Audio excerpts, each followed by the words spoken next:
Magdalene's Tired Historians, and welcome to our next lesson in our Stalin topic, which has been looking at Stalin's Russia and the development of the Stalinist culture and the cult of personality with his control of the Soviet Union. We're going to look at the Soviet foreign policy with this lesson, and in particular thinking about the development of this between the years 1921 and 1941, though we will be going back to kind of 1917 to have a look at what the foreign policy was and how it developed and changed. In particular, the focus is going to be on the Nazi-Soviet Pact and how that developed as well, because that's our next step in the stages before the Great Patriotic War develops. So, learning intention, we're looking at the Soviet Union's foreign policy between 1921 and 1941-42. Context is still Stalin in power, and our success criteria is that we have developed this understanding of the totalitarianism within Stalin's Russia, and we're looking now at the foreign policy aims.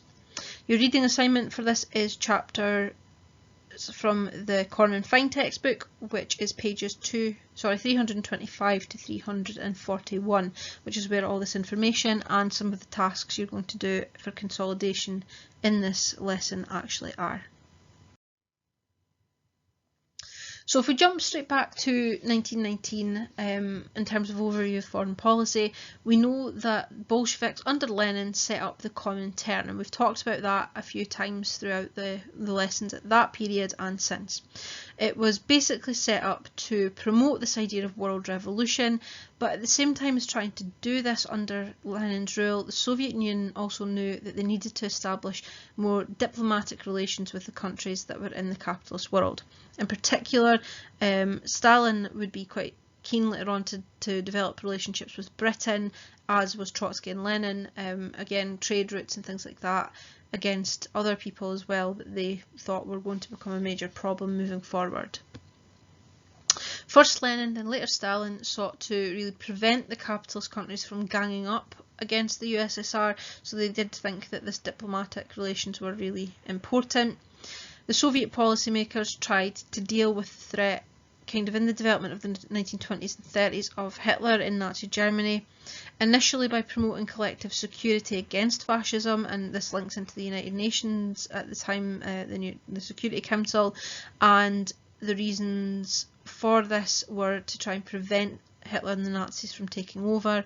Obviously this doesn't go quite so well, and Stalin starts to feel very left out from the negotiations and discussions around how they're going to prevent Hitler from taking over too much during the policy of appeasement, and instead what ultimately happens in 1939 is that Stalin signs the Nazi-Soviet Pact and creates a separate agreement with Hitler in order to preserve the USSR.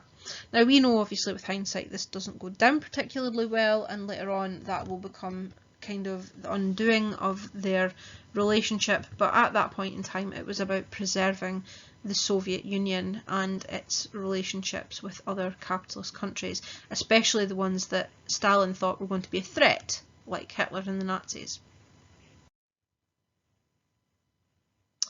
So, USS foreign policy up to 1941.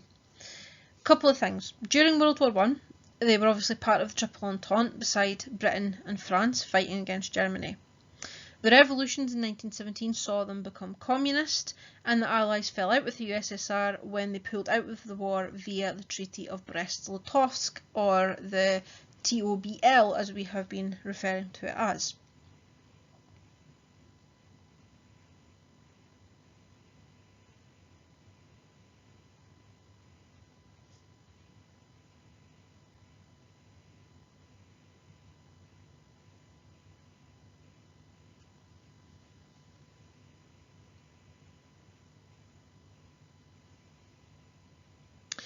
Germany obviously has links with Russia and finance. Obviously Lenin getting back in during April, there was that kind of idea that they had allowed him back in and things as well, and trying to help with that. Obviously then the Civil War has the Allies supporting the Whites in an attempt to kind of overthrow or control and contain communism, which obviously is not good for foreign policy relations. The Reds win the Civil War and they want to spread communism, but the rest of the world obviously resist with this. Treated kind of as outcasts, Germany and the USSR sign the Rapallo Treaty in 1922. Now, just a kind of a quick reminder, and it has kind of been mentioned, but not in maybe too much detail, and we will go into more detail about it. But the Rapallo Treaty was an agreement that was signed roughly about the 16th of April 1922 between Germany and Russia. Under this agreement, they each renounced all territorial and financial claims against each other in the kind of the light of the Brest-Litovsk Treaty and World War I, and the two governments also agreed that they were going to cooperate in the spirit of mutual goodwill for the economic needs of both countries. Now, secretly, the two sides actually established quite elaborate military cooperation in the event that there was a potential war, but they publicly denied that as well. It was a kind of a agreement that really was supposed to help them both feel that the other side wasn't going to seek revenge in any way before whatever side was ready to defend themselves. So Germany could not defend themselves against Russia if they tried to take back the land the Treaty of Brest-Litovsk had given them. Same thing on the other side. It was all about kind of making this economic kind of fair play. Then in 1926, Germany joined the League of Nations, but the USSR was rejected because they were still communist and they didn't want a communism sort of infected country within the League of Nations, call it that if you want. They still wanted a communist world, even though Stalin was trying to encourage the nation to focus kind of more on the country. Trotsky and Lenin were still about spreading revolution. This quite severely weakened the kind of Nazi-Soviet relationship because it was seen, as far as the USSR was concerned, with Germany joining up with the enemies in certain respects. The USSR's relations with Nazi Germany then declined again, as Stalin kind of had this idea of invasion being inevitable because Hitler had very openly stated his hatred for communists, so he was of an opinion that it was a matter of when rather than if, which the other countries were not really willing to accept at that point in time. During the 1930s, the way that Hitler is acting and the way that appeasement is working shows Stalin that an invasion is definitely on the cards and that the League of Nations was weak and unwilling to actively do anything to put a stop to Hitler and his movements. Stalin knew the invasion was coming from Germany and he had to evaluate his options at that point in time. He tried to negotiate with the Allies and with Germany because he obviously wanted what was best to protect the USSR, and in 1938 the Allies organised the Munich Conference, where they actually didn't make a place for the USSR to be involved, and he decided that the Allies were weak and in terms of foreign policy they were going to negotiate with Germany directly instead.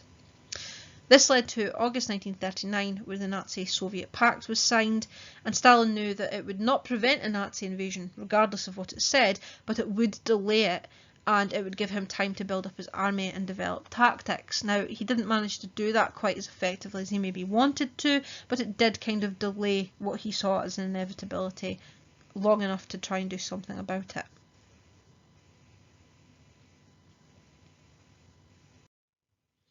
So we here have a diagram example from the textbook. It's on page 326, which kind of shows you the amount of Soviet foreign policy in a nice timeline between 1917, when the Bolsheviks take over, and 1941 in the kind of aftermath of the Nazi-Soviet Pact and things as well. And they're developed into phases of foreign policy. So if you're able to see this, fantastic. If not, have a look at the textbook so you can see it a wee bit clearer. But obviously, October 1917, we've got the Decree on Peace being issued. We've also got the Bolsheviks kind of working on cancelling their foreign debt, and then we've got the Treaty of Brest-Litovsk in 1918. Phase 2 is the Civil War period. And we've got the foreign intervention during the Civil War, we've got the Comintern being developed in March 1919, like we've already said, and about this idea of them guiding and promoting communist parties around the world. Between April and October 1920, we've got the Russo-Polish War, which was an attempt to spread world revolution, but being defeated. And then we've also got the kind of Congress of the Comintern, where they decided that they were going to make the overriding duty of this group about protecting the interests of the USSR. And this leads us into Phase 3. Phase 3 in terms of Soviet foreign policy is this kind of recovery and peace sort of region. We've got the Treaty of Riga, where Poland was given sort of parts of the Ukraine and things like that and told to get out of the way. We've got the discussions with Germany on the kind of economic and kind of military cooperation. We've got the Anglo-Soviet trade agreement, so trade with Britain being organised, and then we've got the Rapallo agreement with Germany, which we've talked about, and the secret military cooperation that involves. We've got then the official recognition of the USSR by Britain and France and Italy, and we've got kind of that development. The Treaty of Berlin with Germany, which then extended the Treaty of Rapallo, and then we've got the kind of diplomatic bits and relations between Britain and the USSR being sort of superseded and restored at that point in time, 1927 to 29 period. This takes us into Phase 4, which is the left turn of the Comintern, and again I'm not going to read through the other side, but you can kind of see how that goes.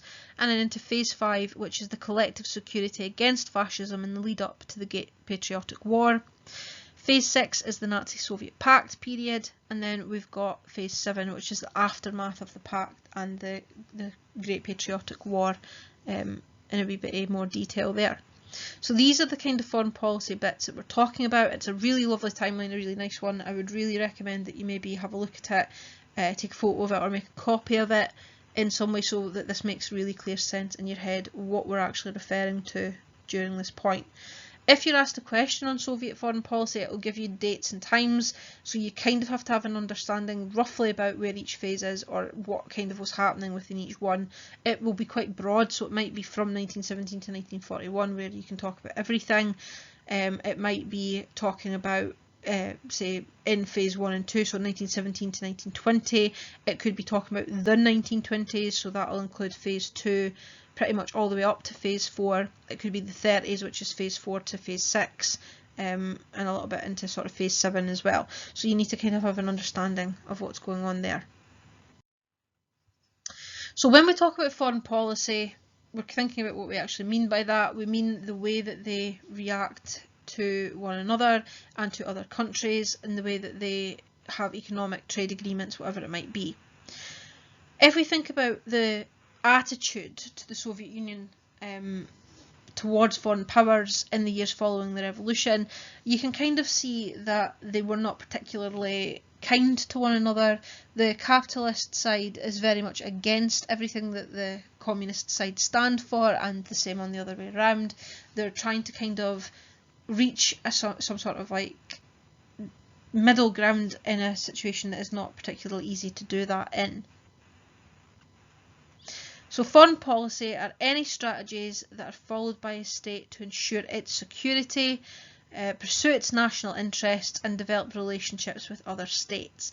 Now, this is kind of a direct contrast to what the Soviet Union were trying to do, because it was trying to ensure its security, certainly, and develop relationships with other states, definitely, but its national interests in part had to do with the spread of revolution. And when Stalin made that shift away from that towards more of a modernisation and a period of recovery during the 5-year plans and collectivisation within Russia, he was really trying to develop that rather more concise foreign policy than this kind of contradictory one that had been up to the kind of 1920s period. So national security or spreading revolution, foreign policy dilemmas. What I want you to do is read through the information and pick out at least 3 foreign policy dilemmas that faced the Bolsheviks after the 1917 revolution. So the relationship of foreign powers to Russia had a significant influence on Bolshevik party policy from the 17 revolution forward. The soldiers and sailors committees, radicalised by their experiences of war on the front, strongly supported this kind of Bolshevik development in that period, and Lenin's slogan of bread, peace and the land, it appealed to the public, who were very tired of war. However, after taking power, Lenin realised that the aims for peace had to be balanced against the concerns for security for the state, as well as these ideological goals of global communist revolution, which Marx had talked about. Disagreement over the ratification of the Treaty of Brest-Litovsk, remember it was hated by the party, had almost ripped the Bolshevik party in two during their first year in power, and many disagreed with its signing. Lenin had to force unity within the party on this issue, and it was also opposed by revolutionary allies such as the left-wing socialist revolutionaries, who, as a result of their opposition, had their leaders arrested and their party banned, helping to lead towards civil war. Reconstruction and Russia backwardness means that Russia would really struggle at this point in time to develop without cooperation and trade of the Western powers, something that Stalin is very aware of for modernisation.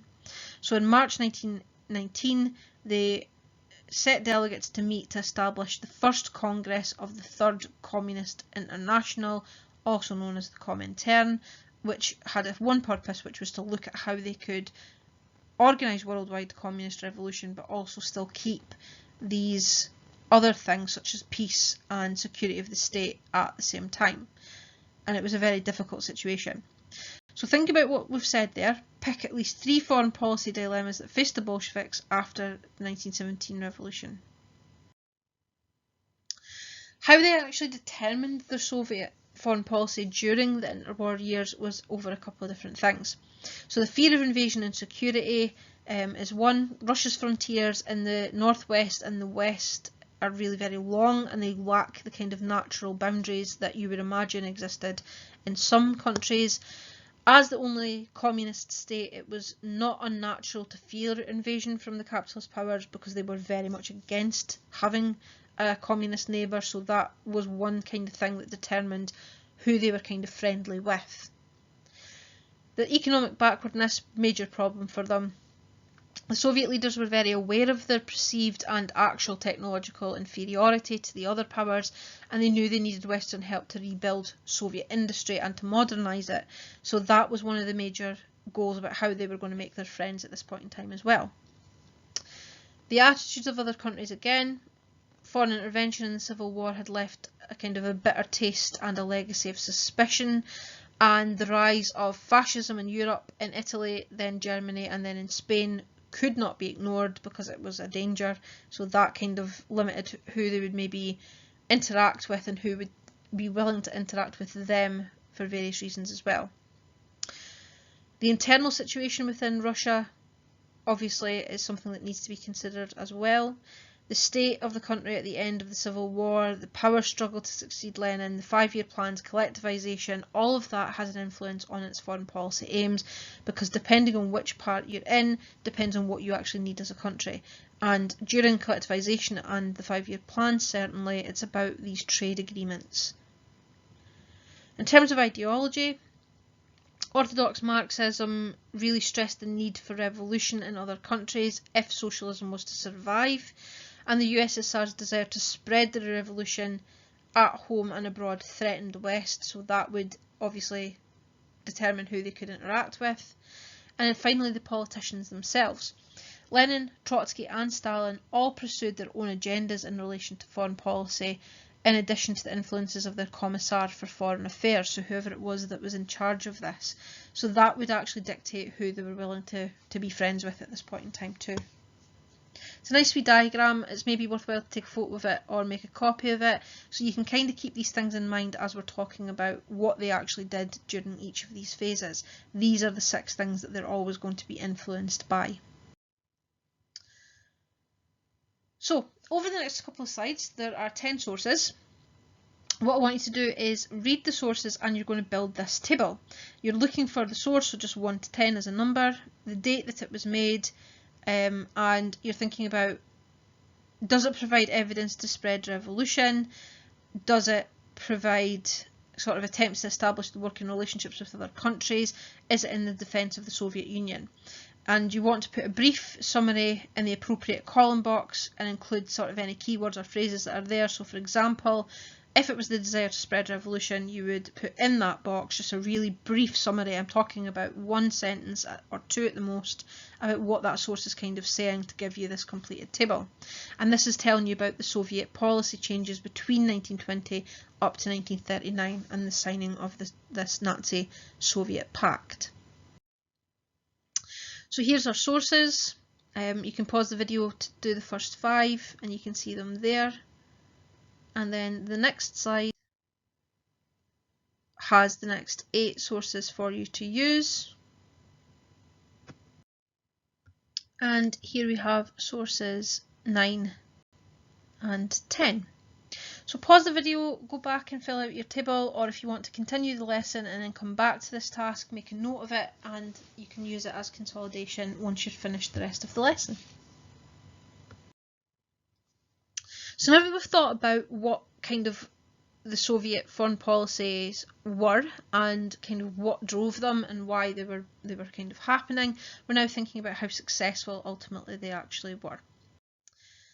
So obviously the foreign policy aims that we've talked about was this desire to spread world revolution, the establishment of working relations and the defence of the Soviet interests or survival of the Bolsheviks if it was the kind of early period after the revolution. So I want you to think about how these things actually are being met and whether or not they are successful. So the desire to spread revolution, we know that orthodox Marxism desired revolution to spread to advanced states in Europe. However, Russia was defeated by Poland and the revolutions in Hungary and Germany had failed, which meant that the Soviet Union was generally quite isolated as a communist country. It required trade with the capitalist countries to survive, but it wanted to undermine capitalist governments at the same time, and those two things are very contradictory of one another. In terms of success, the strict terms of the Comintern membership, including security of the USSR being top priority, really reduced the appeal of communist parties to workers in other countries. The foreign involvement against the Reds in the Civil War made them kind of look like it wasn't worth being involved in because of the threat from other countries who were clearly not shy about getting involved in the conflict if you were to turn communist.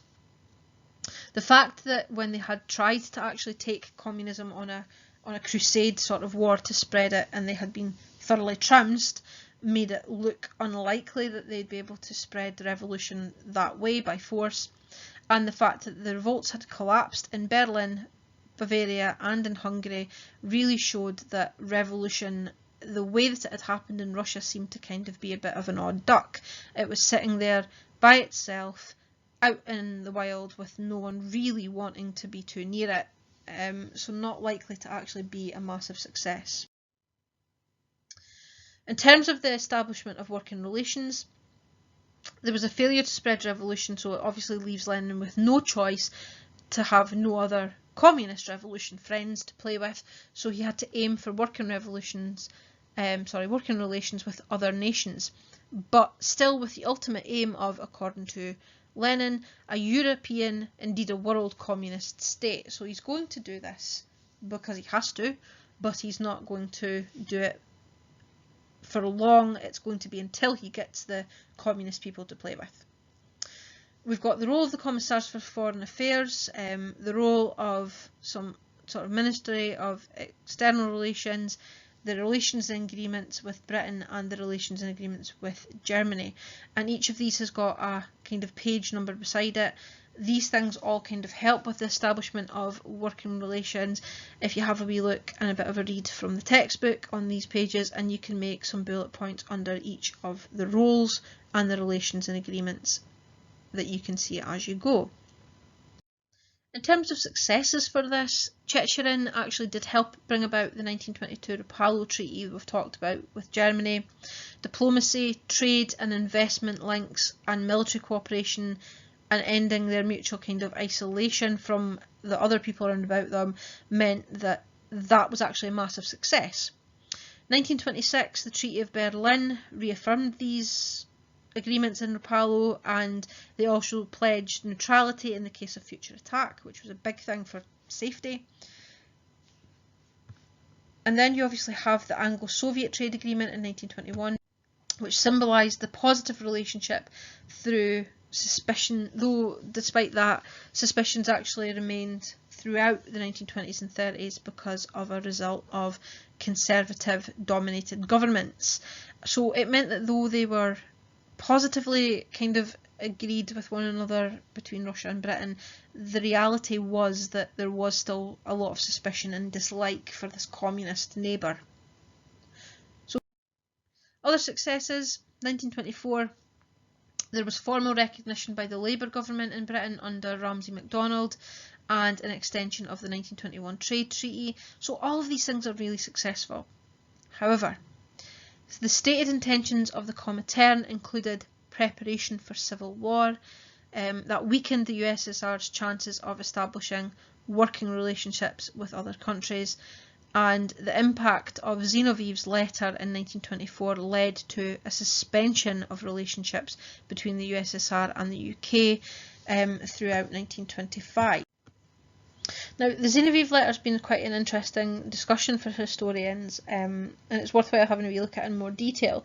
But basically what happened with this: on the 10th of October 1924, MI5 in Britain received a copy of a letter that had been dated the 15th of September, that was supposed to have been sent by Gregory Zinoviev, who was chairman of the Comintern in the Soviet Union.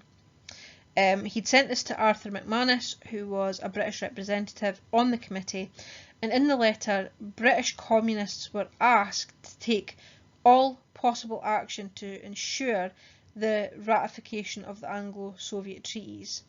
It then went on to advocate preparation for military insurgents and insurrection of the working class areas of Britain, and subverting the allegiance in the army and the navy. Now, Hugh Sinclair, who was head of MI6 at the time, provided 5 very good reasons why he believed the letter was actually genuine. However, one of these reasons was that the letter came directly from an agent in Moscow for a long time in our service and of proved reliability, and it was actually not true. Vernon Kell, who was the head of MI5, and Sir Basil Thomson, who was the head of Special Branch, were also convinced that the letter was genuine. A few others who were kind of involved in this had considered the letter to be an actual letter by Zinoviev. However, it has actually been shown that the letter was actually not genuine, it was faked. Ramsay MacDonald, who was the Labour Prime Minister at the time, agreed that the letter should be kept secret, and unfortunately it was leaked to the press in an effort to basically bring about an end of the Labour government. The newspaper then contacted the Foreign Office and asked if it was a forgery, without reference to MacDonald, and a senior official told the papers that it was genuine. The newspaper then received a copy of that letter of protest sent by the British government to the Russian ambassador, denouncing it as a breach of the undertakings of the Anglo-Soviet treaties, and it was decided that they would kind of come to a kind of a non-agreement point from that onwards. So it didn't work particularly well for them as a result of this relationship breaking down. Tensions then in 1926 over the Soviet actions during the general strike led to an increased anti-Soviet sentiment in the UK on top of this letter. Checherin urged the Politburo to separate the Comintern and the Soviet government personnel and policies, but key players, including Zinoviev and Trotsky, were all involved in the Comintern at various points, so that was very difficult to kind of do, and it made just the general suspicion very, very difficult to overcome with the working relations with other countries. In terms of the defence of Soviet interests, we've got a few things that actually happened, which we're not going to go into in too much detail, but we've got the Decree on Peace and the Treaty of Brest-Litovsk, which we've talked about, foreign intervention in the Civil War, which we've talked about, this idea of socialism in one country, which obviously Stalin will later develop further and take on as well. The Comintern kind of changing its role as well, and the treaties of Locarno, which we've not quite got to yet, and the Treaty of Berlin. If you want to look for more information about these, I've given you the page numbers. You can find the information in the textbook and can take some bullet points under each heading just as a wee revision for yourself. In terms of successes for this defence of Soviet interests, Lenin's peace at any price to defend the revolution in Russia, supported by Stalin, who said there is no other way out, either we obtain a breathing space or else it's the death of the revolution during the war, obviously meant that this was a success, the treaties of Brest-Litovsk. The decision to accept the terms and save revolution in Russia proved right, since the revolutions in other countries did not materialise or failed. The Bolsheviks used foreign intervention in the civil war to their advantage, so that was a huge success because they were able to portray themselves as the defenders of Russian soil against foreign invaders and foreign forces, so massive success for that. Socialism in one country really continued Lenin's more pragmatic approach to foreign policy, which was good for Stalin in general, but good for the country. It secured the revolution in Russia and consolidated the communist cause, which was a priority. International revolution was suspended indefinitely, and Russia would turn its power outwards at a time of their choosing.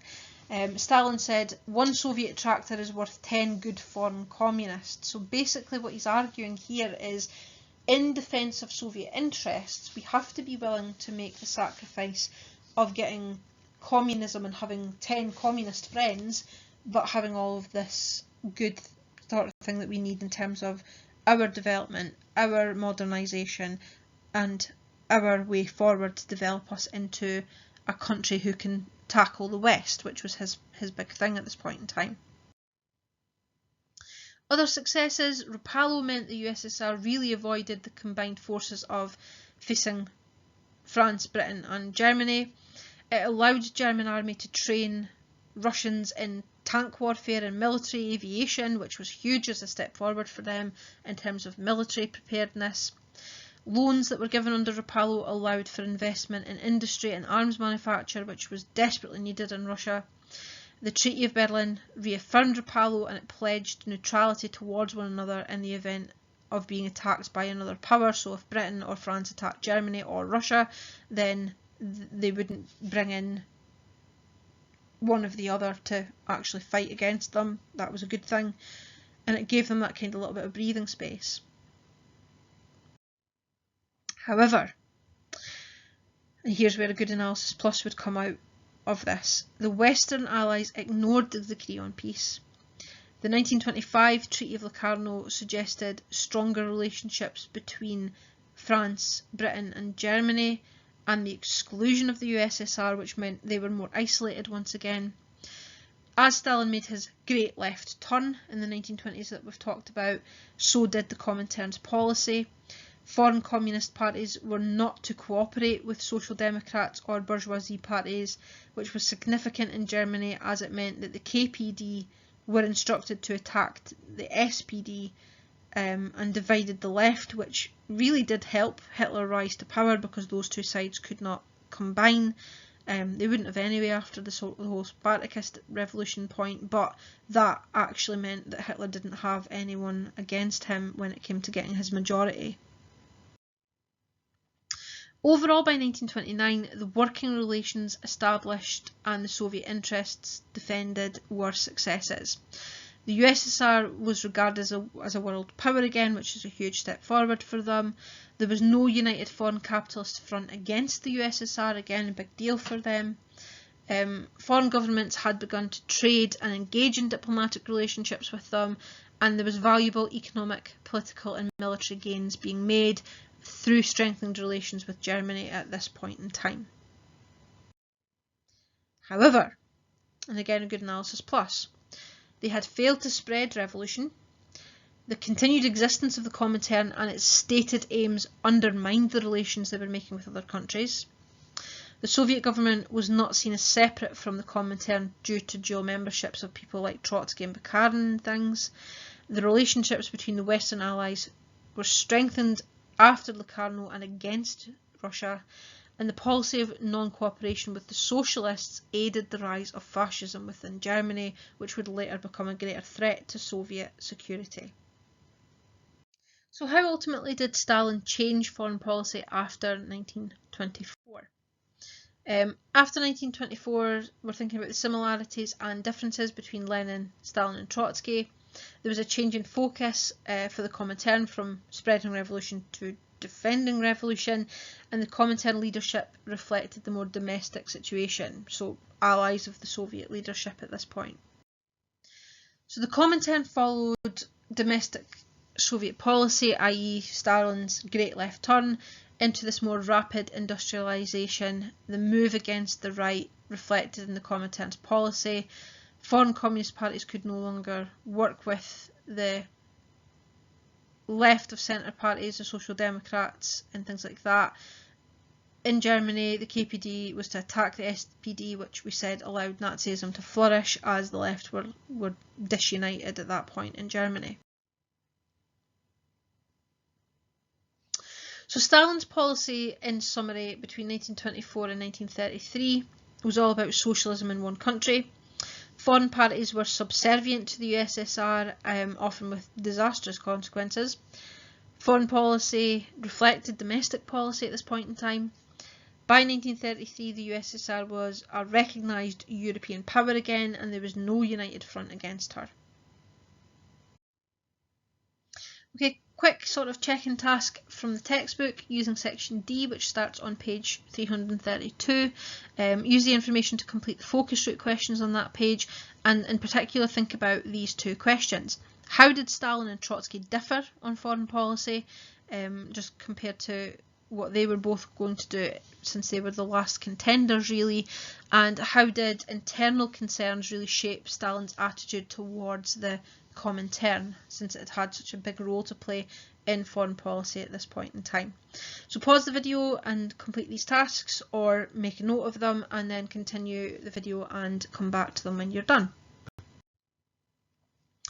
So the USSR and Germany until 1933 had a very largely positive relationship. We've talked about Rapallo, we've talked about Berlin, we've talked about Chechen and him being pro-German.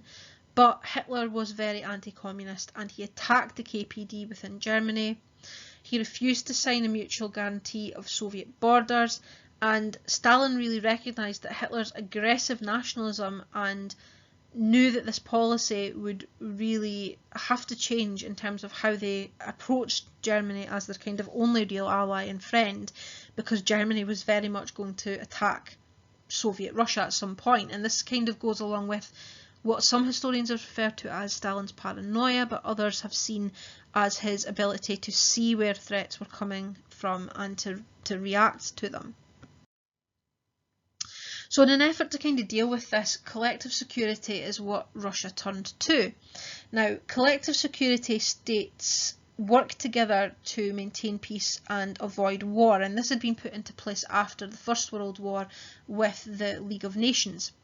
The cornerstone of this kind of whole thing was the Treaty of Versailles and the Versailles Agreements, which made the League of Nations Covenant in place. The Commissar from 1930 was very pro-British and very suspicious of Germany, and he was very much in favour of this policy of collective security. Obviously behind the scenes negotiations will still continue with Germany, because that would just be stupid otherwise. And then from 1939, Molotov, who became the Commissar from that point onwards, wanted relations with Germany to improve. So though they are very much, Germany's going to attack us at some point, we need to defend ourselves from them, they are still trying to negotiate and try and ensure that they have some sort of breathing space from Germany if they need it. So the USSR eventually becomes a member of the League of Nations in September 1934, which really did prove that they had been successful in their foreign policy aims up to that point. They had returned to world politics and were being accepted in certain ways.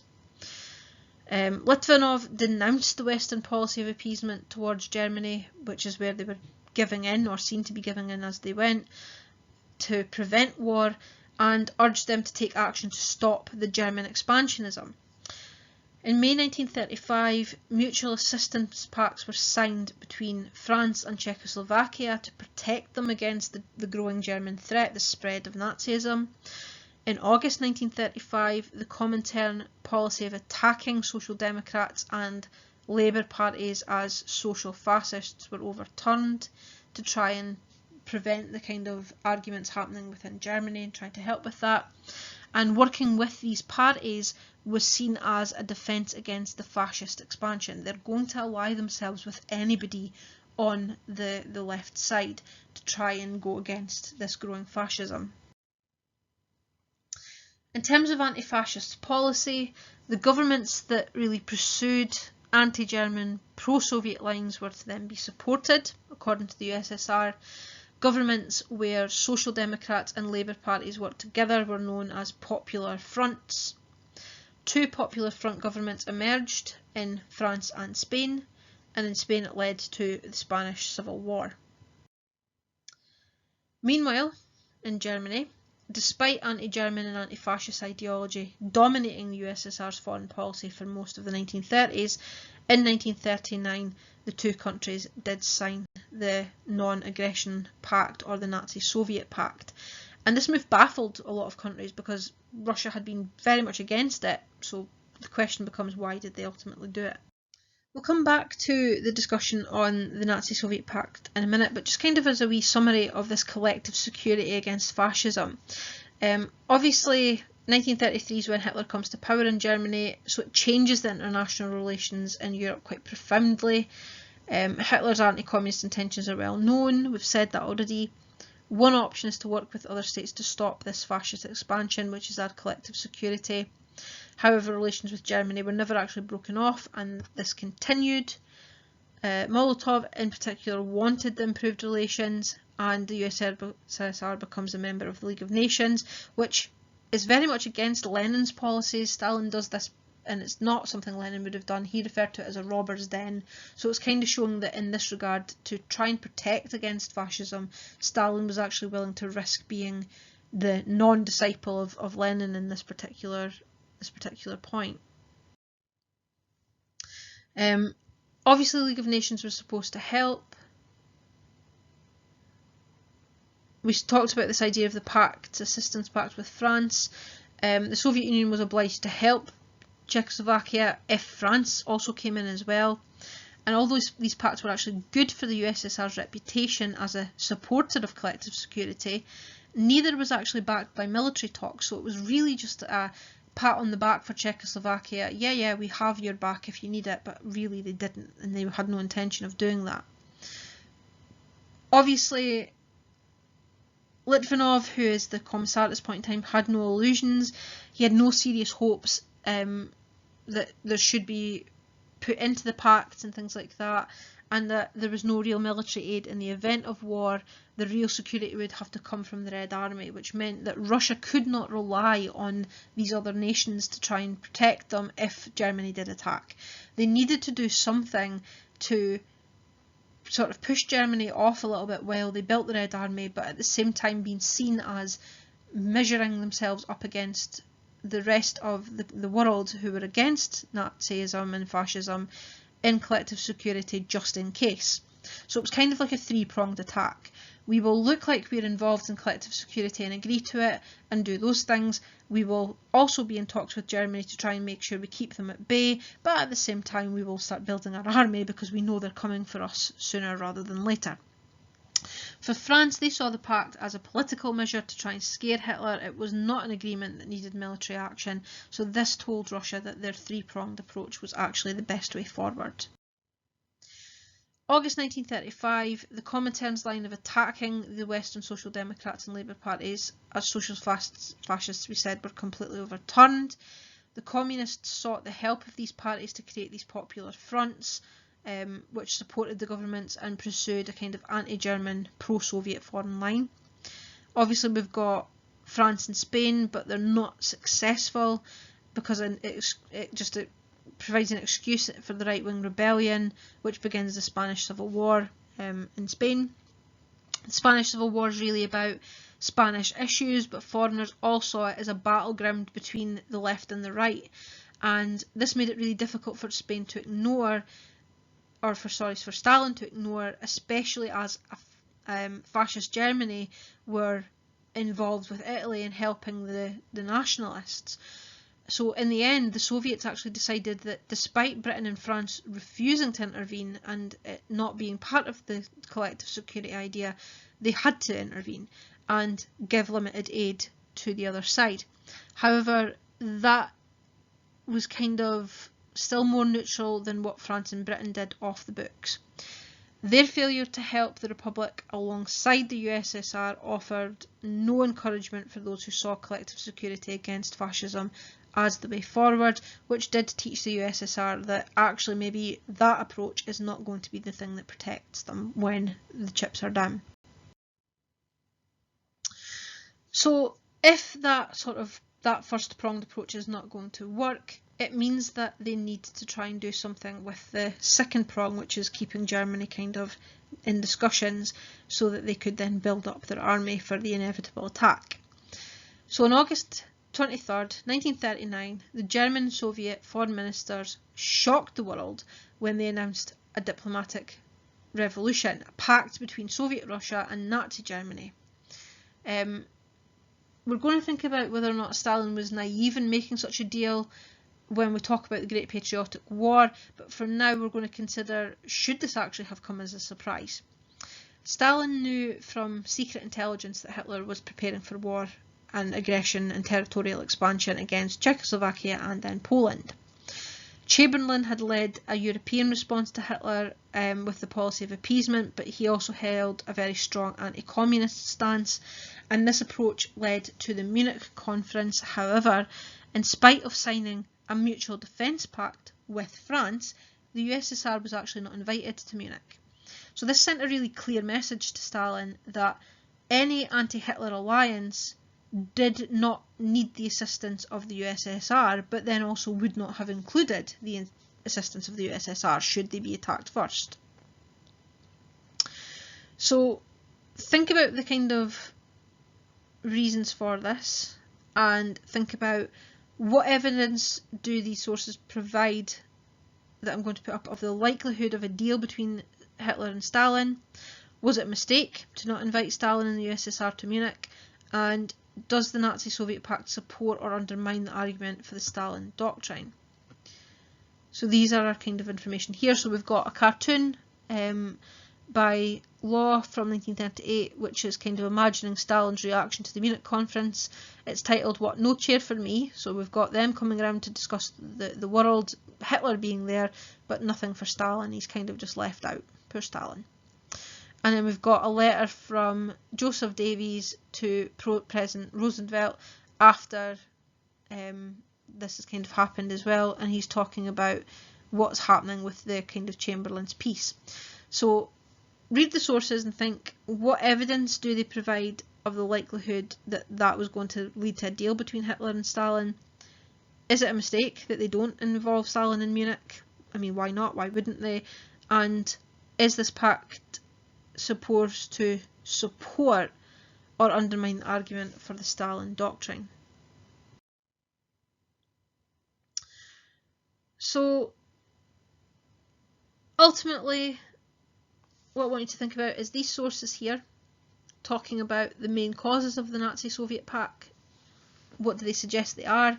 Are they useful sources? Are they reliable sources? You've got the cartoon, which is our title slide cartoon as well, and two kind of written sources there. So read them all, pause the video, and think about what they're arguing as the main causes of the Nazi-Soviet pact. Given that fascism presented such a clear ideological threat to communist Russia and had even actively repressed German socialists and communists, why would Stalin pursue an agreement with Nazi Germany, who were very much against Stalin, against communism, rather than go for an anti-fascist Britain and France? So you're going to use the sources of perspectives on the next couple of slides leading to the Nazi-Soviet pact and categorise them into a table. Out of the reasons that you're going to have, you're going to decide which one you would argue is the most significant factor leading to the Nazi-Soviet pact. And the table will look like this. So you've got the British and French perspective, the Soviet perspective on agreement with Britain and France, the German perspective on an agreement with the USSR, and the Soviet perspective on an agreement with Germany. So set up your table like this and use the information on the next slide to fill in some information. So here's your first slide of information. Again, pause the video or use the PowerPoint to kind of read through it. Decide where each of your points are going to go in your table. Again, your next slide, decide where your information is going to go. And then your last slide to decide where the information is going to go. So ultimately, was the Nazi-Soviet pact naive or was it pragmatic? Roger Moorhouse, historian, has published a new historical interpretation of the Nazi-Soviet pact called the Devil's Alliance, in which he suggests that the non-aggression agreement may have been perceived as more mutually beneficial by the Soviets than it has generally been commonly thought by other historians up to this point. Historians are generally quite divided over what the actual foreign policy aims of the Nazi-Soviet pact actually were. And this is only kind of one interpretation of it. There have been a lot of other interpretations that have been put forward, what the ultimate goal for that was. So what we're going to do is we're going to have a look at the kind of four main interpretations of this from various historians, and you're going to put together a table which kind of summarises this into a nice neat wee note. So the table is going to look something like this. You've got the interpretation, so you could put the name of the historian in each of these kind of columns here, in this side. You're going to think about what each one says was the aim, what other aims did they hope to achieve, was an alliance with Germany beneficial according to this one, and how important was Stalin to the creation of the pact according to each of them as you go. And it's just kind of key facts and key bullet points that we're looking for. It doesn't have to be too detailed. So make a copy of this or print it if you want from the slides, and then use the next slide to fill it in. So these are our kind of key things. We've got the official Soviet interpretation of Soviet school of thought. We've got the German school of thought here as well, the collective security school of thought, and a named historian, A.J.P. Taylor. So remember, your historiography doesn't have to just be named historians, it can be general schools of thought over a situation as well, and it's really quite useful to use these in this particular one. So you're going to read these bits of information and fill in your table with your key points and answer the questions as you go along your table, and then move on to the summary. So summary wise, Soviet foreign policy had two tracks: strengthening the security of the USSR and promoting world socialist revolution, for which purpose the Comintern was designed. However, failure to spread revolution meant that Soviet security became top priority. The USSR felt very, very vulnerable after the Civil War and needed economic help and foreign trade. In spite of a trade agreement with Britain in 1921, relations were strained, and the Treaty of Rapallo and good relations with Germany were central to foreign policy up to the end of 1932. Stalin's policy of socialism in one country advanced the interests of the USSR above those of world revolution, and switches in foreign policy were often determined by Stalin's domestic policies, 5-year plans and collectivisation, for example. By the end of 1932, the USSR was recognised as a European power again, and there was no united front against them, but Hitler's aggressive nationalism changed that situation. Letenov was particularly associated with collective security against fascism. Joining the League of Nations and joining the Popular Fronts was part of this. Contact with Germany was never lost in the 1930s, and the exclusion of the USSR from the Munich Conference was a blow to the collective security policy and to Stalin's ego. During 1939, the Soviets negotiated with Britain and France and with Germany. In May 1939, Molotov replaced Letov as the Commissar for Foreign Affairs, a sign that the Soviets were moving away from collective security, and Stalin made the Nazi-Soviet pact because Hitler could offer much more than Britain and France. Finally, the USSR took half of Poland and occupied a swath of territory from Finland and Romania. Several hundreds of thousands of anti-Soviet elements were murdered or deported as a result of the Nazi-Soviet pact. So, that's this lesson completed. For your assignment for this week, what I would like for you to do is take a photo of your notes or any part of your notes and upload it to the assignment tab and let me know how you're getting on. Any questions or any concerns that you've got, feel free to email me or put a message into the team and let me know how it's going.